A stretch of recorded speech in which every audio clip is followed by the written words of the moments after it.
oso aberasgarria egin zait, idazle eta irakaslea den miren, ezta? Joseba komikilaria eta ni idazle, ezta? Idazle eta itzultzailea.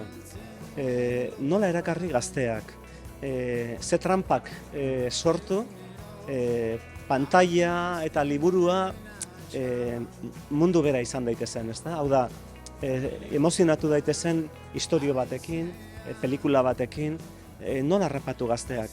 Eta hortaz hitz egin dugu, eta niretzat oso interesgarria izan da, behar bada komikilariek ematen didatelako beste bizipoz bat. Idazleak normalean ilunagoak izaten gara, eta orduan talde berean, tanden berean sentitzen bagara, uste dut asmatuko dugula.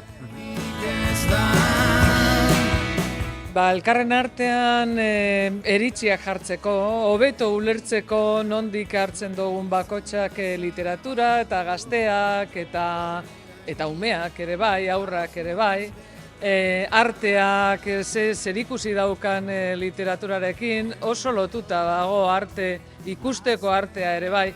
Da beste alde batetik badagoela etorkizuna, ez da? Oraindik jarraitu behar dugula horretan, hau amaitzen ez dan bidea da, bide luzea da, betirako, eta nolabaiten badago eternidade bat bide honetan urtero eta momenturo landu, gozatu eta bizi daiteken bidea dela literatura eta gazteekin irakurketa hitz egitea, elkarrizketa luzeak izan daitezkela horreri buruz.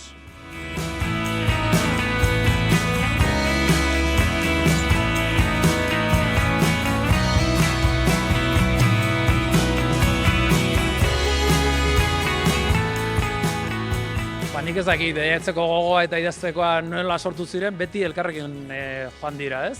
Nik kazetaritza lan egin dut kanpoan eta pixkanaka ikasi nuen, bidaiatzen nuenean idazteko lehen gai hobea neukala, eta idazteko beharrarekin bidaiatzen nuenean bidaia aberatsagoa zela, atea jo behar nituen, jendeari galdetu, irakurri, dokumentatu, niretzat ezin dira berezi, beti irakurketa, idazketa eta bidaia beti nahaztuta diren bi elementu dira.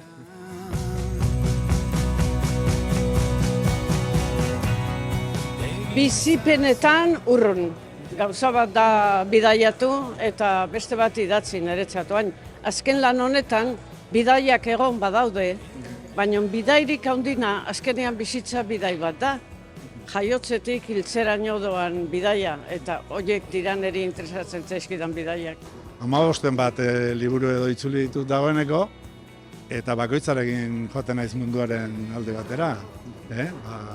Indiatik hasi eta gero Europan zehar, Alemanian, Pragan, Karibera, gero Afrikara, batera joan, bestera etorri, Andetara, tokatu zait baita ere, hango mendietara, eta mila lekutara.